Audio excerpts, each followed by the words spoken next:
오늘은 거룩하고 복된 주님의 날입니다. 다 같이 자리에서 일어나셔서 살아계신 하나님께 예배 드리겠습니다.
여호와께서는 그 모든 행위에 의로우시며 그 모든 일에 은혜로우시도다.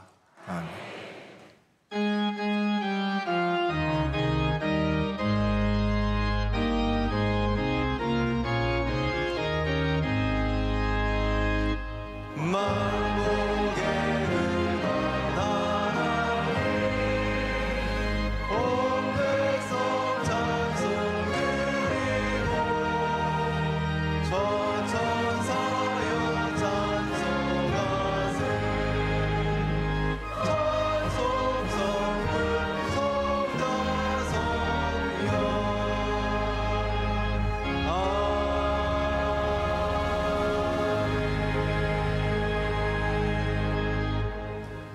모든 지킬 만한 것 중에 더욱 내 마음을 지키라. 구부러진 말을 내 입에서 버리며 비뚤어진 말을 내 입술에서 멀리하라. 내 발이 행할 길을 평탄하게 하며 좌로나 우로나 치우치지 말고 내 발을 악에서 떠나게 하라. 아멘. 이 시간 하나님 앞에 감사와 참회의 기도를 조용히 올려드리겠습니다.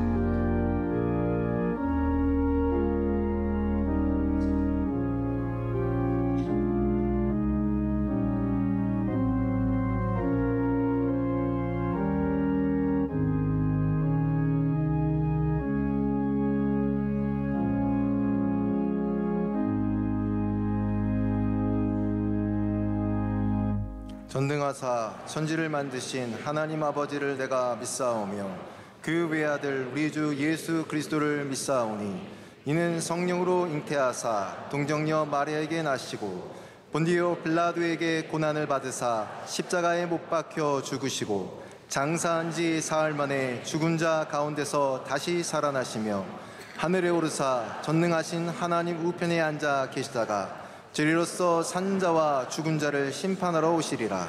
성령을 믿사오며 거룩한 공회와 성도가 서로 교통하는 것과 죄를 사하여 주시는 것과 몸이 다시 사는 것과 영원히 사는 것을 믿사옵나이다.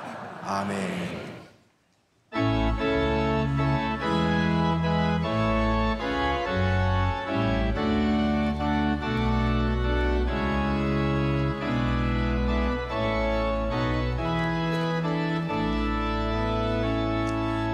빛나고 높은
예배를 위하여 조나무 장로님께서 기도 인도하시겠습니다.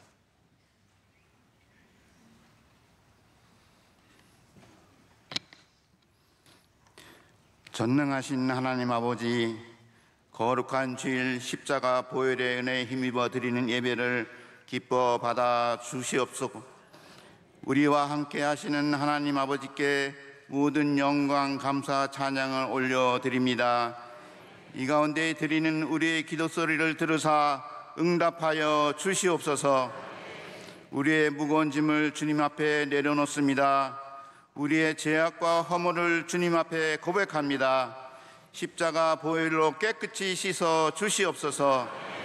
대한민국을 축복하여 주시고 대통령과 지도자들에게 큰 은혜와 지혜를 주옵시고 나라의 평안과 안정, 경제 성장과 한국교회의 부흥을 다시 한번 허락하여 주시옵소서. 주님께서 세워주신 우리 명성교회, 주님이 주시는 건세로 교회를 세워가며 예배의 사명, 선교의 사명, 다음 세대의 사명을 잘 감당할 수 있도록 날마다 우리에게 성령 충만의 은혜를 내려 주시옵소서.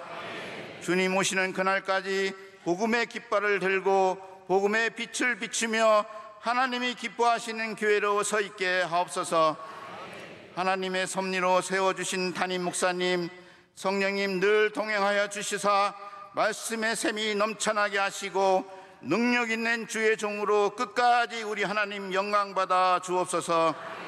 특히 다음 세대 사역에 능력과 권세를 주셔서 명성교회가 제2의 부흥의 불길이 일어나게 하옵소서.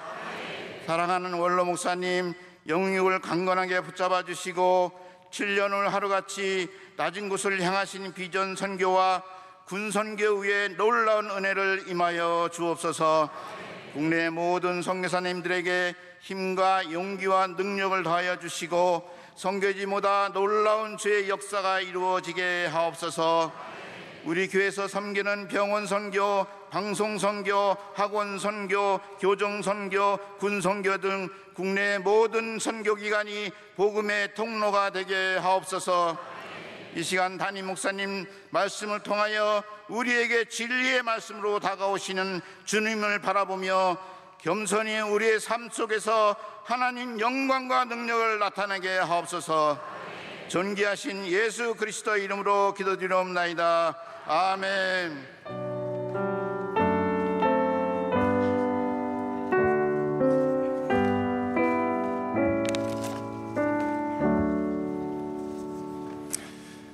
오늘 우리 주신 하나님 말씀은 구약성경 느헤미야 2장 17절로 20절의 말씀입니다.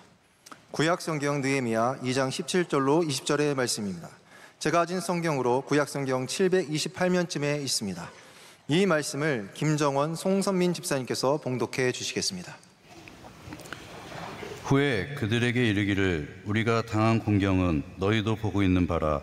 예루살렘이 황폐하고 성문이 불탔으니 자 예루살렘 성을 건축하여 다시 수치를 당하지 말자 하고, 또 그들에게 하나님의 선한 손이 나를 도우신 일과 왕이 내게 이른 말씀을 전하였더니 그들의 말이 일어나 건축하자 하고 모두 힘을 내어 이 선한 일을 하려 하매, 호론 사람 산발락과 종이었던 암몬 사람 도비야와 아라비아 사람 겟셈이 이 말을 듣고 우리를 업신여기고 우리를 비웃어 이르되 너희가 하는 일이 무엇이냐, 너희가 왕을 배반하고자 하느냐 하기로, 내가 그들에게 대답하여 이르되 하늘의 하나님이 우리를 형통하게 하시리니 그의 종들인 우리가 일어나 건축하려니와 오직 너희에게는 예루살렘에서 아무 기업도 없고 권리도 없고 기업되는 바도 없다 하였느니라. 아멘. 담임 목사님께서 교회 소식을 전해 주시겠습니다. 오늘 거룩하고 복된 주님의 날에 성전에 오신 모든 성도 여러분들과 또 C채널과 유튜브로 예배 드리시는 모든 분들에게 하나님의 크신 은혜가 함께 하시길 축복합니다. 우리 함께 교회 소식을 봐주시면 감사하겠습니다. 이제 추석이 다가오고 있습니다. 우리 결실의 계절이고 우리 민족의 큰 명절입니다. 추석을 잘 준비하시면서 여러분들이 멀리 오가실 때 꼭 안전 운행하시고, 가족들이 모일 때는 하나님의 은혜에 감사하는 예배를 드리면서 믿음을 잘 지켜주시고, 또 연휴 기간에도 예배를 범치 않도록 여러분께서 예배 잘 지켜주시기를 부탁을 드리겠습니다. 저희 교회는 중추절 때 가정예배 순서지를 나눠드리고 있습니다. 가시는 길에 가져가시고, 혹시 안 가져가시는 분들은 교회 홈페이지를 통해서 봐주시면 되겠습니다. 오늘 찬양예배 말씀은 LA 열린문교회를 섬기시는 박헌성 목사님께서 전해주십니다. 함께 사모하는 마음으로 참여해 주시기를 부탁드립니다. 추수감사절 준비위원을 임명합니다. 이번에 준비위원장으로는 김행선 장로님과 상임부장으로 오성진 장로님, 담당 교육자로 윤석진 목사님께서 수고해 주시겠습니다. 함께 기도해 주시기를 부탁드립니다. 금요구역장 권찰교육은 이번 주에 개천절 관계로 공휴일이기 때문에 휴강합니다. 잘 쉬시고 또 그 다음 주에 뵙기를. 그 다음 주는 또 추석이라서 좋으시겠습니다. 네. 유아 세례식을 4부 예배 후에 갖습니다. 우리 해당되시는 부모님들은 잘 준비해 주시길 바라고, 혹시 여러분의 자녀 가운데 아직 유아 세례 받지 않으신 가정이 있으시면 꼭 신청해 주시고 받으시길 바랍니다. 바라 기독 미술인 선교부에서 전시회를 이어서 우리 교회에서 갔습니다. 참고해 주시길 바랍니다. 저희 의료 선교회에서 매년 여러 곳으로 선교 활동을 나가는데, 이번에는 추석에 우리 의사, 간호사, 다양한 의료 선교에 속하신 분들이 시간을 내어서 캄보디아로 가서 섬기게 됩니다. 귀한 일을 잘 감당할 수 있도록 안전을 위해서 또 여러분께서 기도해 주시길 부탁드립니다. 동남로의 고덕시 차례가 화요일에 있습니다. 오늘 저녁 예배 때는 후반기 장학금 수여식을 갖습니다. 이번에 3억 2,590만 원, 총 194명에게 장학금을 저희가 줍니다. 이 일을 통해서 우리 학생들이, 청년들이 잘 자라고 또 하나님께 쓰임받는 일꾼이 될 수 있도록 함께 기도 부탁드리겠습니다. 이제 기도 열심히 하는 찬양대가 하나님께 찬양으로 영광 올려드리겠습니다.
이제 말씀을 은혜 받는 시간입니다. 담임 목사님께서 하나님의 뜻을 이루는 결심의 능력이라는 제의 말씀 전하실 때 우리에게 큰 은혜의 시간이 될 줄로 믿습니다.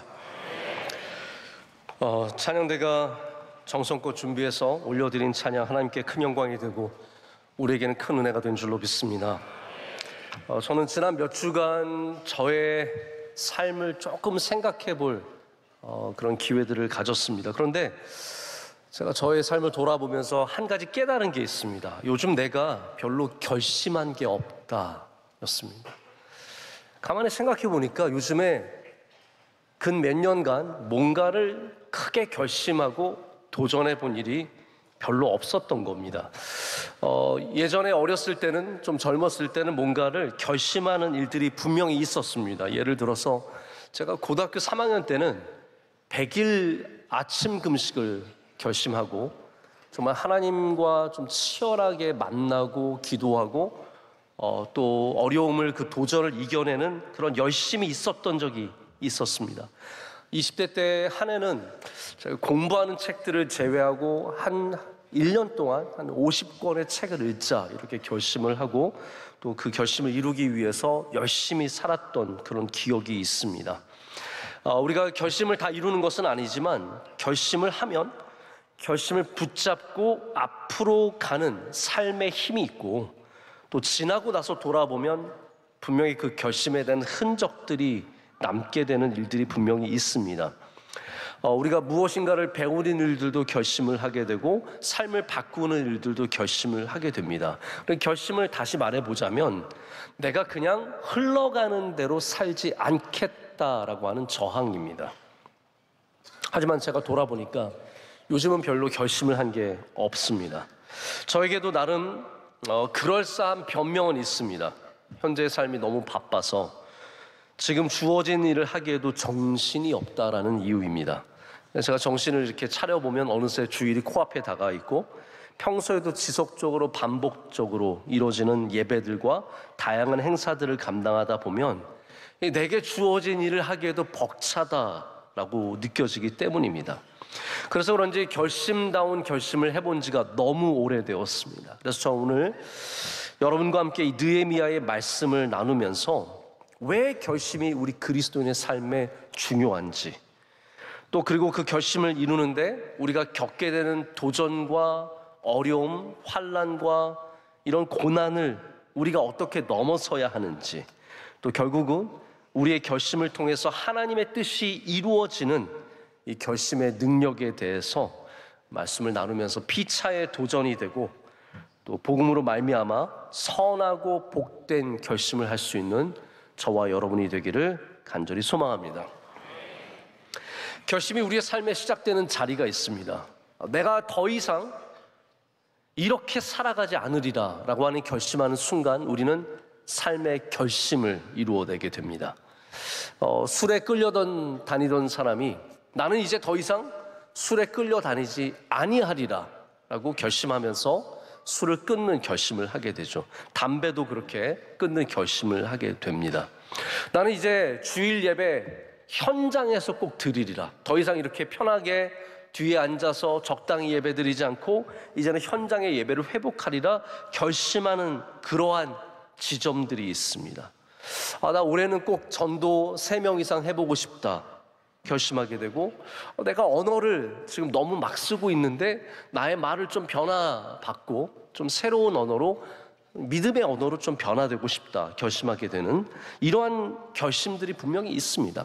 그러니까 반대로 말하자면 결심이 없는 삶은요 그냥 떠내려가는 삶이 될 수밖에 없습니다. 흘러가는 대로, 편한 대로, 사람들 살아가는 대로 그냥 같이 살아가는 거죠. 세월이 흘러가는데 아무 일이 생기지 않습니다. 물론 하는 일들은 하겠지만 다른 변화가 없습니다. 남겨지는 것이 없습니다. 그렇게 정처 없이 흘러가는 인생이 되기 쉽기 때문에 오늘 우리는 이 말씀을 통해서 결심에 대해서 한번 생각해 봐야 합니다. 저도 이 결심에 대해서 계속 묵상을 하면서 그런 마음을 가졌어요. 내가 올해를 그냥 이렇게 보내지 않으리라. 무엇인가 결심하고 올해 무언가 하나님 앞에 이루겠다. 뭔가를 하나 이루겠다. 내가 5년, 10년을 이렇게 보내고 무엇 하나 하나님 앞에 이룬 것 없이 그냥 부끄럽게 서는 일이 없도록 그렇게 세월을 보내지 않기 위해서 내가 바로 오늘부터 결심하고 나아가야겠다라는 생각을 하면서 말씀을 준비하게 된 겁니다. 여기 그런 삶에 저항하는 한 사람의 이야기가 오늘 말씀에 나옵니다. 느헤미야입니다. 느헤미야는 수산궁은 왕궁입니다. 수산성이 있었고 수산궁이 있는 거죠. 거기에 왕궁에서 일하는 중요한 관직을 맡고 있었던 유대인입니다. 근데 어느 날 그가 우연히 예루살렘 성에 다녀온 한 사람의 이야기를 듣게 됩니다. 그의 고국, 그의 예루살렘 성이 불타서 성벽이 무너지고 성문은 다 사라지고 그로 말미암아 성이 환하게 뚫려서 수많은 사람들에게 침입과 약탈을 당하고 있는 이 위험한 상황에 놓인 것을 듣게 됩니다. 이 소식을 듣고 느헤미야는 거룩한 괴로움과 슬픔을 갖게 되었습니다. 근데 보통 우리 많은 사람들은 이럴 때 그냥 잠깐 슬프고 말아요. 잠깐 괴롭고 맙니다. 그런 안타까운 일이 있구나, 그런 슬픈 일이 있구나, 이런 어려운 사람이 있구나 하고 끝나는 겁니다. 그런데 느헤미야는 달랐습니다. 저항하는 겁니다. 그냥 나는 편하게 살 수 있지만 우리 가정은 여기서 왕궁에서 일하면서 좋은 거 받아서 먹고 살고, 나도 높은 위치에서 왕과 대화하고 술 따르는 관원이 되어서 왕의 중요한 사람으로서 권력을 누리고 세력을 누리고 사람들을 세우고 그런 곳에서 편하게 살 수 있지만 내가 살아가던 대로 살지 않고 거기에 저항하고 하나님이 이끄시는 새로운 삶으로 결심해서 나가는 겁니다. 근데 여러분, 이게 다시 말씀드리지만 결코 쉬운 일이 아닙니다. 우리는 그냥 살아가는 대로 편하게 우리의 삶의 자리에서 잠깐 슬퍼해 줄 수 있고 잠깐 분노할 수 있고 잠깐 머물러서 그 일을 생각해 볼 수는 있지만 다시 대부분의 사람들은 우리의 삶의 자리로 돌아갑니다. 그런데 누군가 저항하는 사람은 이렇게 결심해서 하나님의 일을 꿈꾸고 하게 됩니다. 여러분들도 오늘 이 삶의 자리에서 무엇인가 새로운 것을 꿈꾸고 하나님의 일을 할 수 있는 결심의 은혜가 있으시길 축복합니다. 그런데 결심하면 특별한 일이 일어나기 시작합니다. 1장에 보면 느헤미야가 이 소식을 듣고 슬퍼하다가 하나님께 아주 특별한 기도를 드리게 되는데 이렇게 기도합니다. 오늘 종이 형통하여 이 사람 앞에서 은혜를 입게 하옵소서라고 기도합니다. 이 사람은 왕을 말합니다. 느헤미야는 꿈을 꾸고 비전을 갖고 결심을 하게 되면서 가장 먼저 구한 것이 뭐냐면 하나님의 형통하게 하시는 은혜였습니다. 하나님께서 형통하게 하시면 내가 이 일을 감당할 수 있습니다 라고 기도하는 거죠. 그리고 오늘 20절에도 그를 방해하는 적들에게 느헤미야가 담대하게 뭐라고 말합니까? 하늘의 하나님이 우리를 형통하게 하시리니 그의 종들인 우리가 일어나 건축하려니와 오직 너희에게는 예루살렘에서 아무 기업도 없고 권리도 없고 기억되는 바도 없으리라 라고 선포하는 겁니다. 여러분, 여기 약간 번외로 제가 말씀을 드리자면, 제가 이 말씀을 특별히 준비는 하지 않았지만 이걸 꼭 기억하시면 좋겠어요. 우리가 결심할 때 분명히 방해하는 세력이 있고 거기에 대해서 좀 이따 말씀을 드리겠지만, 방해하는 세력은 여기 말하듯이 나중에 흔적도 남지 않게 됩니다. 방해하는 세력이 대단한 것 같지만 그들은 기업도 없고 권리도 없고 기억되는 바도 없습니다. 결심을 이루는 사람들만이 기업을 얻고 권리를 갖게 되고 기억되는 사람들이 되는 것이고, 방해하는 사람들은 대단한 세력인 것 같지만 다 사라지는 겁니다. 자, 여기 우리가 방금 들은 말씀 중에 형통이라는 단어가 있습니다. 우리의 결심에는 반드시 형통하게 하시는 하나님의 은혜가 필요합니다. 이 형통이라는 단어는 영어로는 번영, 성공 이런 의미를 갖고 있습니다. 그런데 그 본래 성경적인 의미는 어떤 의미냐면 하나님이 맡기신 일이 이루어지는 것을 형통이라고 말합니다. 여러분 다 형통하시길 축복합니다. 근데 이게 그냥 우리가 뭐 복받자 이런 얘기가 아니라는 말이에요. 건강하세요, 뭐 잘 되세요, 돈 많이 버세요, 이게 형통의 이야기가 아닙니다. 형통의 이야기는 하나님께서 갖고 계신 뜻이, 하나님의 일이 우리에게 맡겨주신 것이 우리의 삶을 통해서 이루어지는 것, 그것이 바로 진정한 형통의 의미입니다. 그래서 구약 성경에 형통과 사람이 짝이 되어 나오는 경우가 참 많습니다. 대표적인 인물이 요셉입니다. 요셉은 형통한 사람이에요. 근데 요셉의 삶을 보면 그렇지 않잖아요. 요셉이 얼마나 많은 고난과 어려움을 겪습니까? 그러나 그가 형통한 것은 그가 어려움이 없어서가 아니라 그를 통해서 하나님의 뜻이 이루어졌기 때문입니다. 그래서 요셉을 통해서 이스라엘이 구원을 받게 되는 것이죠. 시편 1편은 의인에 대해서 얘기를 하는데 악인과 의인을 비교하면서 얘기하면서 의인은 그렇지 않으며 그가 하는 모든 일이 뭐라고요? 형통하리로다 라고 말하고 있습니다. 하나님이 택하신 백성과 하나님이 복 주시는 사람은 하나님이 맡겨주신 일을 감당하는, 그가 결심한 것들을 이루는 사람들이 된다는 겁니다. 자, 여러분, 우리가 결심하면 아무런 어려움이 없을까요? 그렇지 않습니다. 모든 일에는 어려움이 따르기 마련입니다. 제가 몇 주 전에 우리 에티오피아 병원과 의과대학을 다녀왔습니다. 의과대학 졸업식이 있어서 가서 졸업식을 참여하고 또 저희 병원을 돌보고 한번 돌아보고 또 많은 일들을 좀 보고 왔습니다. 제가 저희 컴파운드를 돌아보면 정말 어마어마한 땅을 저희가 받아서 거기에 우리가 상상할 수 없는 큰 병원과 많은 시설들을 세우게 되었습니다. 제가 뭐 이거를 특별히 우리가 뭐 대단하다 이렇게 자랑하는 것은 부끄러운 일인데, 전 그 생각은 해요. 우리 한국 선교의 역사 속에서 에티오피아 병원과 의과대학은 반드시 중요한 자리를 차지하게 될 겁니다. 그것이 뭐 우리의 자랑이라기보다는 하나님이 하시는 일입니다. 그런데 제가 이 에티오피아 병원과 의과대학을 보면서 정말 하나님께 영광을 올려드릴 수밖에 없는 것은 여기까지 너무너무 많은 어려움이 있었어요. 이 병원이 세워지기까지 이것을 방해하는 산발락과 도비아와 같은 사람들이 있었고, 우리 쪽 사람들이 배반을 하기도 하고 사기를 치기도 하고, 우리가 도움을 청해도 그 정부에서 도와주지 않기도 하고, 별의별 어려운 일을 다 겪었습니다. 우리 김철수 장로님 너무너무 잘하실 거예요. 병원장으로서 그곳을 귀하게 섬겨주셨고 큰 병원으로 세우는 큰 공로를 끼치신 분이세요.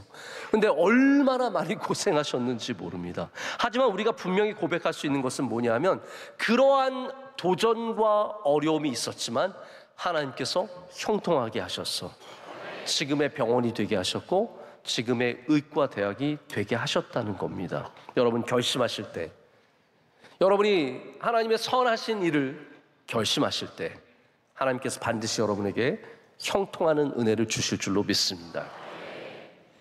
여러분, 결심은 도전이 따르게 되어 있습니다. 우리가 다이어트만 결심해도, 자, 오늘부터 살 빼리라, 오늘부터 나쁜 거 안 먹으리라 딱 결심하죠. 오늘 밤에 당장 라면이 먹고 싶습니다. 당장 먹고 싶습니다. 결심하는 순간부터 모든 것들은 도전이 됩니다. 평소에 안 나오던 아이스크림이 저녁 식사 후에 나옵니다. 아니, 모든 것들이 도전으로 바뀝니다. 작은 것 하나라도 결심하면 얼마나 많은 도전이 있는지 모릅니다. 그런 걸 안 만날 거라고 생각하시는 분들은 순진한 게 아니라 어리석은 겁니다. 작은 결심을 하면 방해하고 회방하고 도전하는 사람들이 생깁니다. 꿈을 꿔보십시오. 비웃는 사람들이 있어요. 너 따위가? 네가 그걸 할 수 있을 것 같아? 라고 비웃는 사람들이 반드시 있습니다. 마틴 루터 킹 목사님께서 워싱턴 DC에서 I have a dream, 내가 꿈이 있습니다 라고 연설할 때 수많은 사람들이 감동받고 그 말씀에 도전을 받았지만 그 뒤에는 많은 무리들이 비웃고 조롱하고 그의 목숨을 빼앗고자 하는 사람들이 있었다는 겁니다. 결심을 하면 그 결심을 이루도록 사탄이 가만히 내버려 두지 않습니다. 예수님께서 십자가를 결심하셨을 때 그 십자가의 길을 방해하는 수많은 세력들과 영적인 도전들이 있었던 것을 저희가 잘 알고 있습니다. 그래서 모든 위대한 하나님의 사람들의 특징 중에 하나가 뭐냐면 이러한 도전에 무너지지 않았다는 거예요. 이러한 도전 때문에 포기하지 않았다는 겁니다. 그래서 결심을 하게 되면 여러분이 반드시 가져야 하는 중요한 영적인 덕목이 끈질김입니다. 인내심입니다. resilience라고 하는 끈질김, 바로 회복력이 필요합니다. 인내하지 않으면, 끈질기지 않으면 우리에게 맡겨주신 이 일을 우리는 완성할 수 없습니다. 여러분, 끈질김이라는 것이 얼마나 중요한 덕목인지 모릅니다. 끈질김이 없으면 절대로 우리에게 맡겨주신 일들을 이루어낼 수는 없습니다. 요즘에 제가 유튜브를 보면 가끔씩 저의 알고리즘에 뜨는 분이 있는데 수학 선생님이에요. 일타 강사로 유명한 정승재라는 분의 쇼츠가 저에게 자주 올라와요. 제가 그분을 보면 굉장히 재밌는 사람이고 아주 특별한 분이에요. 근데 이분이 농담 삼아 다른 얘기도 많이 하는데 한 번은 좀 제목 자체는 좋지 않지만 이런 내용을 다뤘어요. 성공한 서울대 학생들의 특이한 공통점, 이렇게 제목이 올라왔어요. 내용이 뭐냐면 뇌를 연구하는 서울대 교수 한 분이 자기 제자들을 이렇게 보면서 특이점을 발견한 거예요. 이게 다 똑똑한 학생들, 최고의 똑똑한 학생들이 와서 공부를 하는데 어떤 학생들은 사회에 나가서 진취적으로 일하면서 성공하게 되고 어떤 똑똑한 학생들은 사회에 나가서 오히려 뒤처지고 도태되고 쓰임받지 못하는 걸 발견하게 된 겁니다. 그러면서 무슨 차이가 있느냐라는 질문을 가지면서 학생들에게 설문조사를 하고 여러 가지 조사를 한 겁니다. 이분은 어떤 요인이 있을까 조사를 하면서 그래, 좋은 부모님 밑에서 태어나면 잘 되는가? 라고 해서 조사를 해봤는데 거기에는 상관관계가 없는 거예요. 가난하고 어렵고 못 배운 부모님 밑에서도 훌륭한 자녀들이 나오는 겁니다. 무슨 상관관계가 있는가? 여러 가지를 조사하다가 한 가지를 발견하게 되었어요. 이런 질문에 동그라미를 친 학생들은 진취적이고 발전하는 사람이 되고 여기 X표를 한 사람들은 훨씬 더 많은 수가 도태되고 약해진다는 거죠. 질문이 뭐였냐면 고등학교 때 수학 문제를 풀기 위해서 30분 이상을 혼자 고민해 본 적이 있는가? 우리는 당연히 다 없죠. 네. 단 5분도 고민하지 않습니다. 그런 걸 고민합니까? 답이 있는데, 다 답안지가 있는데. 근데 여기에 동그라미를 친 학생들이 있다는 거예요. 나 혼자 이 질문을 붙잡고 씨름을 30분 이상 한 거예요. 그리고 반대로 그냥 바로 답안지 보고 문제 어떻게 푸는지 보라서 푸는 친구들이 있는데 이렇게 문제를 마주하고 그 문제를 이겨내기 위해서 씨름한 친구들이 결국은 진취적인 사람들이 된다라는 것을 이분이 발견을 해서 그렇게 조사 결과를, 연구 결과를 발표한 적이 있습니다. 어려움이 닥쳐왔을 때 쉽게 포기하는 사람과 어려움이 닥쳐왔을 때도 기도하면서 끈질기게 인내하면서 붙잡는 사람은 분명한 차이가 있다라는 겁니다. 만약에 느헤미야가 가서 예루살렘을 보면서 야, 이거 쉽지 않겠구나. 그렇죠, 당연하죠. 쉬운 게 이 세상에 어디 있습니까? 그런데 게다가 산발락과 도비야와 세겜이 와서 그들을 방해하고 비웃고 조롱해서 나 이거 못 해먹겠다 하다가 안 돼서 그만두었다면 어떻게 그 일을 이룰 수 있겠습니까? 느헤미야가 예루살렘의 총독으로 갔을 때 마주했던 가장 큰 문제는 물자의 문제가 아니었습니다. 사람의 문제였습니다. 방해꾼들, 방금 말씀드린 호론 사람 산발락과 암몬 사람 도비야와 아라비아 사람 게셈이 있었습니다. 이들의 이름은 실제로 이집트의 파피루스 문서에 남아 있습니다. 그 지역에 패권을 갖고 있었던 당시의 중요한 인물들입니다. 특별히 사마리아를 다스렸던 산발락과 지금의 요르단 지역에 대단한 세력을 가졌던 도비야는 느헤미야를 경계하고 그의 성벽 건축을 여러 모양으로 방해했고 심지어는 나중에 불러내서 암살하려고 하는 계획도 갖고 있었습니다. 사장에 이런 내용이 구체적으로 나옵니다. 비웃었습니다. 산발랏은 군대를 데리고 와서 위력 시위를 하면서 너희는 절대로 못한다고 했고 도비야는 이 돌 성벽 위에 여우 한 마리만 올라가도 다 무너질 것이다 라고 하면서 비웃었습니다. 근데 느헤미야는 이걸 다 이겨내는 겁니다.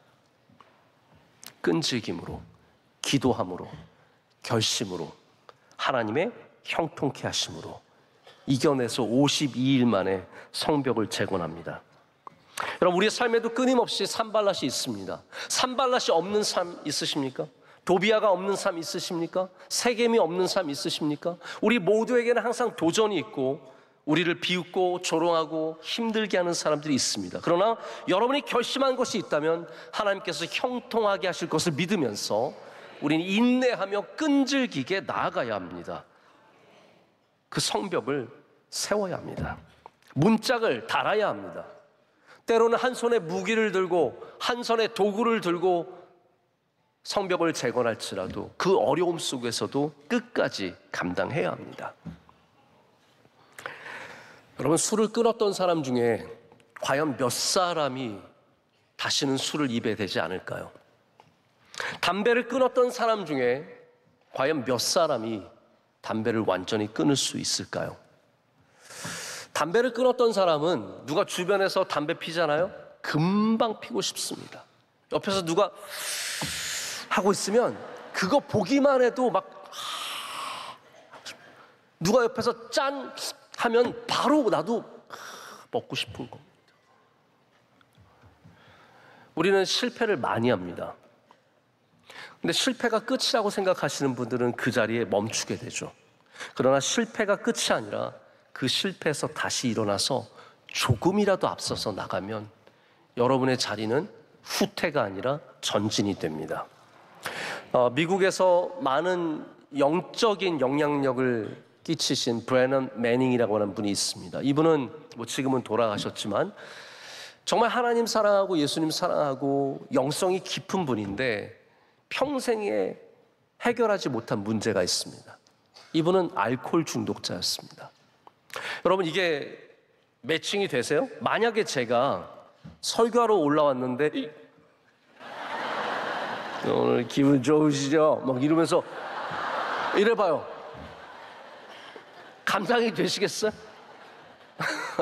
근데 이분은 정말 알코올 중독자였어요. 그래서 강의를 못 나가기도 하고 약속을 깨뜨리기도 하고 그리고 아침에 늦게 일어나서 비참한 거예요. 내가 예수님 믿는다고 하면서 술을 이기지 못하는 자신의 모습이 비참한 겁니다. 반복되는 이 일이 비참한 거예요. 그런데 이 브래넌 매닝이 우리에게 가르쳐주는 교훈은 뭐냐면 절대로 포기하지 말라는 겁니다. 이분은 자꾸 실수하고 자꾸 실패했지만 그 자리에서 다시 일어나서 내가 1보 후퇴할지라도 나는 2보 전진하리라. 그렇기 때문에 사람들은 그의 중독을 다 알고 있었지만 그의 신앙의 삶을 박수쳐줬고 그의 강의와 글을 사랑했던 겁니다. 여러분의 삶에 멈추는 일이 없으시길 축복합니다. 실패한 자리라도 거기서 다시 일어나서 우리가 2걸음을 더 걸어갈 수 있다면 그 걸음을 통해서 하나님께서 여러분 다시 재건하게 하는 은혜를 주실 줄로 믿습니다. 우리가 결심을 할 때 한 가지 중요한 게 기억하셔야 될 게 뭐냐면 결심은 선포를 해야 됩니다. 결심은 많은 사람들이 알게 해야 합니다. 근데 그렇게 해야 사람들이 움직여주고 우리를 돕는 사람들도 생깁니다. 결심을 조금 더 확장해서 생각해 보면 비전이라고 할 수 있습니다. 비전이 있는 사람은 가는 곳마다 나의 비전을 알려야 돼요. 그러다 보면 그 비전을 듣고 동의하는 사람들도 생기고 돕는 사람들도 생기고 함께 기도해 주는 사람들도 생겨나는 겁니다. 저 요즘에 가끔씩 귀한 목사님들, 아주 훌륭한 목사님들 만나서 교제하다 보면 이분들이 나누시는 비전만으로도 제가 많은 도전을 받는 것을 경험합니다. 이분들이 만나서 목사님 저는 이런 꿈을 갖고 있어요. 이런 사역을 하고 싶어요. 저는 은퇴를 몇 년 앞두고 있는데 앞으로 이렇게 은퇴하고 싶어요. 이런 얘기를 하실 때 얼마나 많은 것을 배우고 도전을 받는지 모릅니다. 여러분 결심한 것이 있다면 꼭 나누셔야 합니다. 느헤미야가 예루살렘에 도착해서 한 것이 무엇입니까? 그 며칠이 지나고 나서 가장 측근들 몇 명과 함께 한밤중에 예루살렘 성을 돌아보게 됩니다. 불탄 수많은 지역들과 무너진 지역들을 살피고 그가 돌아와서 방백들, 다시 말해서 리더들을 모읍니다. 이 성의 리더들을 모은 다음에 이거 보십시오. 이거 너무 수치스럽지 않습니까? 우리 이거 다시 세워야 합니다. 그것이 우리의 사명입니다. 그것이 바로 하나님의 선한 일입니다. 이렇게 외쳤을 때, 선포했을 때 그의 결심이 사람들을 움직였습니다. 그래서 3장을 보면요, 여러분 조그만 일이라도 여러분이 책임지는 일이 있고 교회든 사회든 어디에서든 여러분께서 무엇인가 일을 하고 있으면 느헤미야서를 꼭 한번 읽어보십시오. 이 느헤미야서에 담겨있는 중요한 리더십들이 얼마나 많은지 모릅니다. 그런데 3장부터 어떤 일이 일어나냐면 가장 3장 처음에 나오는 사람이 대제사장입니다. 대제사장이 나와서 뭘 하는지 아십니까? 문을 닫습니다. 원래 대제사장은 제사를 드리고 기도하는 거 그것만 하면 되는데 아니에요. 모든 리더들, 귀족들과 관리들과 이런 제사장들과 수많은 그룹들이 이 성전 재건에 다 참여합니다. 문짝을 달고 계단을 쌓고 빗장을 달고 자물쇠를 채우는 이 수많은 일들을 모든 사람들이 나와서 합니다. 느헤미야도 전의 총독들과 전혀 다른 스탠스를 갖습니다. 전의 총독들은 많은 것을 녹을 받고 편하게 살았지만 느헤미야는 녹을 거부합니다. 나는 받지 않겠다는 거예요. 여러분, 우리가 무엇인가를 결심하면 자기 희생이 반드시 따라야 합니다. 자기 희생 없이 사람들이 나를 따라줄 거라고 생각하는 것은 큰 착각입니다. 느헤미야는 이와 같이 자기 희생을 하면서 수고하면서 결심한 일들을 위해 함께 나아갔기 때문에 이 성전 재건이 이루어질 수 있었다는 거죠. 지금까지 제가 여러분과 느헤미야에서 발견하는 결심의 중요한 원리들 몇 가지를 좀 두서없이 나눴습니다. 자, 그러면 이제 우리는 어떻게 해야 할까요? 오늘 여러분에게 선한 것을 결심할 수 있는 성령의 감동하심이 있으시길 축복합니다. 어떤 분은 오늘 말씀을 통해서 나눔을 결심하실 수 있고, 어떤 분은 섬김을, 어떤 분은 사랑을, 어떤 분은 용서를, 어떤 분은 여전히 아무것도 떠오르지 않을 수 있습니다. 그렇기 때문에 제가 여러분과 마지막으로 나누고 싶은 이야기는 결심이 얼마나 중요한가에 대한 이야기입니다. 하나님께서는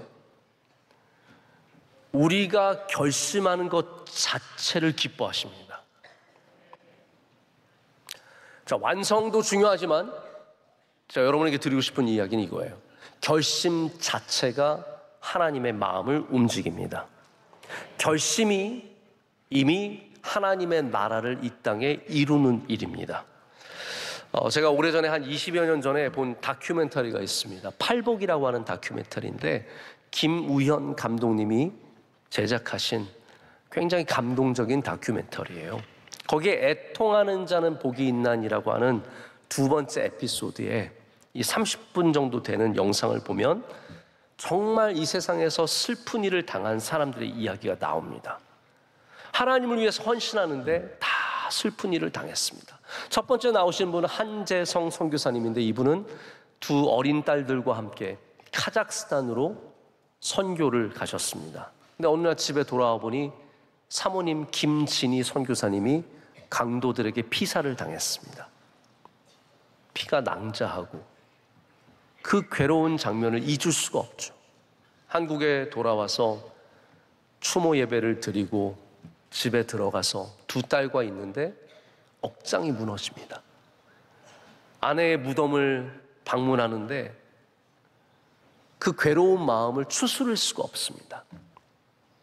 두 번째 이야기는 김상열 군의 이야기입니다. 이 청년은 20살 청년인데 참 멋지고 모범되는 청년인데 태국의 치앙라이라고 하는 산족들이 사는 마을에 가서 이 아이들이 학교 다니는 길을 닦아주다가 심장마비로 이 젊은 청년이 죽습니다. 이 아버지가 교수인데 부모님이 아들을 기념하기 위해서 그 학교에 장학금을 보내고 그 학교의 아들 이름으로 재단을 세웁니다. 이 정말 허무해 보이는 이 애통하는 일들을 통해서 김우현 감독이 물었던 것은 뭐냐면 이런 허무한 삶에 과연 가치가 있느냐였습니다. 우리가 하나님의 일을 하면 좀 오래 살게 해주시면 얼마나 좋습니까? 그런 비참한 일들 안 당하게 하시면 얼마나 좋습니까? 그런데 이분이 또한 이 팔복의 시리즈를 통해서 우리에게 말하고 싶었던 것은 천국은 마음에 품은 사람이 이미 그 천국을 이루었다라는 것입니다. 백수를 하든 20살 청년으로 하나님 품에 안기든 내가 얼마나 많은 업적을 남기든 남기지 못하든 우리가 그것을 마음에 품는 순간 이미 그것이 하나님에게 이루어진 일이다라는 거예요. 저는 여러분 오늘 그러한 일들을 결심하셨으면 좋겠습니다. 아무것도 결심해보지 않은 사람이 너무 많습니다. 저를 포함해서요. 예수님을 믿고 있는데 예수님을 향한 그 어떤 결심도 해본 적이 없는 거죠. 천국을 향한 그 어떤 꿈도 꿔본 적이 없는 겁니다. 뜨거운 마음으로 뭔가를 결심해 본 적이 없는 겁니다. 여러분, 언제 마지막으로 결심해 보셨습니까? 안도현 씨의 시가 그렇지 않습니까? 연탄재 함부로 발로 차지 마라. 너는 누구에게 한 번이라도 뜨거웠던 사람이었는가? 여러분, 우리가 하나님 앞에 설 때 한 번도 결심하지 못하고 그렇게 하나님 앞에 서는 부끄러움이 없었으면 좋겠습니다. 그래도 우리가 하나님 앞에 설 때는 한 번이라도 하나님, 제가 주님의 나라를 위해서 결심한 것이 있습니다, 이렇게 말할 수 있는 그러한 은혜가 있기를 원합니다. 오늘 이 시간 우리 그냥 흘러 떠내려가던 삶을 멈추고 그 삶에 저항하며 하나님이 주신 선한 결심을 하실 때 여러분의 결심 위에 하나님께서 기름 부어주시고 형통하게 하셔서 하나님의 뜻을 이루는 능력을 더해 주실 줄로 믿습니다. 기도하겠습니다. 하나님 아버지, 감사합니다. 오늘 우리를 불러주시고 우리 주의 장막에 머무는 은혜를 허락해 주셔서 감사합니다. 이곳에서 우리 모두가 느헤미야처럼 삶을 멈추고 결심하고 하나님이 주시는 삶으로 나아갈 수 있는 힘과 능력과 믿음을 허락하여 주시옵소서. 우리를 형통케 하여 주시옵소서. 예수님의 이름으로 기도드립니다. 아멘. 주신 말씀을 생각하시면서 다 같이 찬송가 315장을 부르실 때 새가족 등록과 함께 정성껏 준비하신 예물을 하나님께 봉헌하겠습니다. 찬송가 315장입니다.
은혜가 풍성하신 참 좋으신 하나님 아버지, 오늘 우리를 주의 날개 아래 모아주시고 주의 품으로 안아주시니 감사합니다.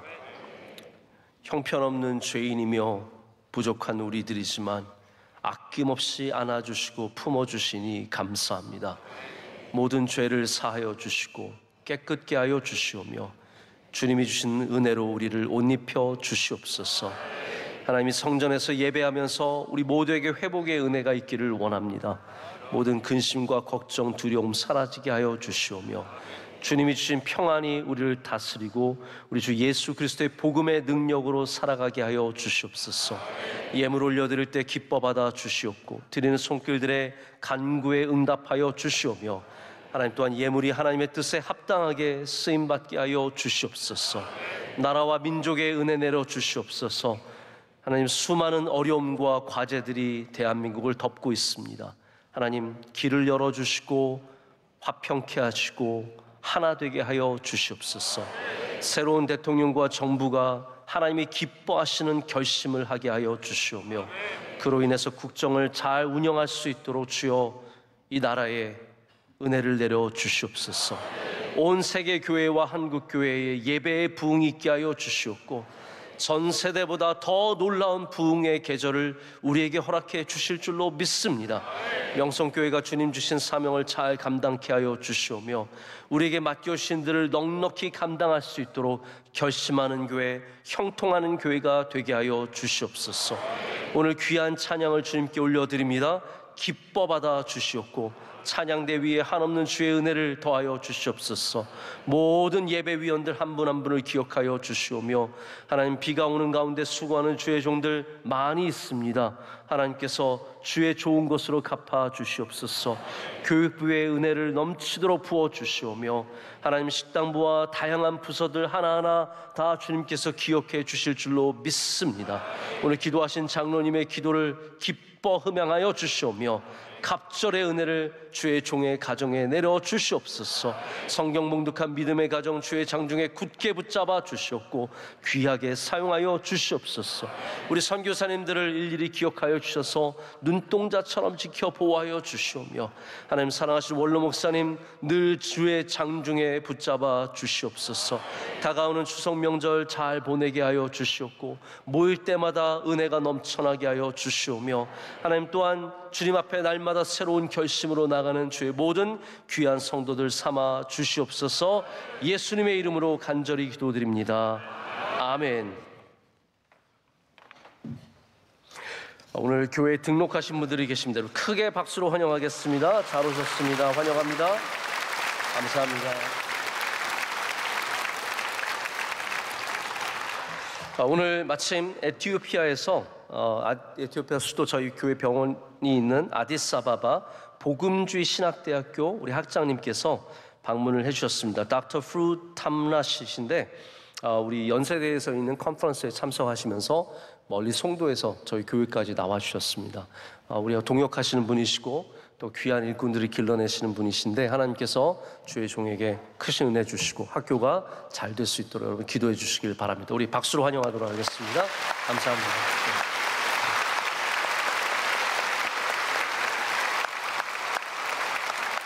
오늘 찬양대의 찬양 은혜 많이 받으셨죠?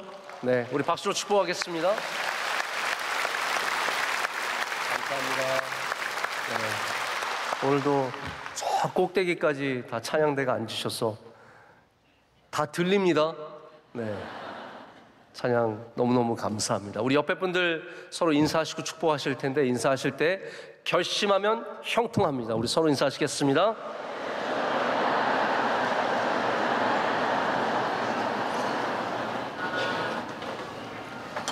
이번 주가 추석은 아니지만 금요일이 공휴일이기 때문에 상당히 긴 휴일이 이제 시작이 됩니다. 일찍 다녀오신 분들도 계실 텐데 여러분 어디를 가시든지 운전대 잡기 전에 기도하시고 안전한 운전 한 대 추월해봤자 인생에 큰 도움이 되지 않습니다. 절대로 무리해서 운전하지 마시고 또 피곤하면은 나는 할 수 있어 생각하지 마시고 나는 할 수 없어라고 생각하시고 잠시 휴식을 취하시고 그래서 다 안전 운행하시고요. 여러분, 가족들이 모이면 반드시 싸우는 일이 생깁니다. 이거는 뭐 거의 모든 나라, 모든 민족, 예수님 잘 믿는 가정도 다 그렇습니다. 그래서 여러분 가셔서 하고 싶은 말 있어도 참으십시오. 참으시고 화평의 에이전트가 되셔서 어딜 가시든지 여러분이 가시는 곳에 주의 평안이 임하시길 축복합니다. 또 예배도 잘 지켜주시고 우리 추석 기간에 시험 드는 분 없고 시험 드는 가정 없도록 다 기도로 깨어 있으시기를 마지막으로 다시 한번 축복드리며 우리 힘차게 찬양하겠습니다.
이제는 우리 주 예수 그리스도의 크신 은혜와 하나님 아버지의 영원하시고 변화없으신 그 크고 아름다운 사랑과 성령님의 함께하심과 임재하심과 역사하심이 주의 말씀을 붙잡고 다시 한번 우리의 삶에 멈춰있는 곳에서 결심하며 앞으로 나가기를 소망하는 주의 모든 사랑하시는 성도들과 그 귀한 가정과 복된 기업 위에 이제로부터 영원토록 함께 하시기를 간절히 축원하옵나이다.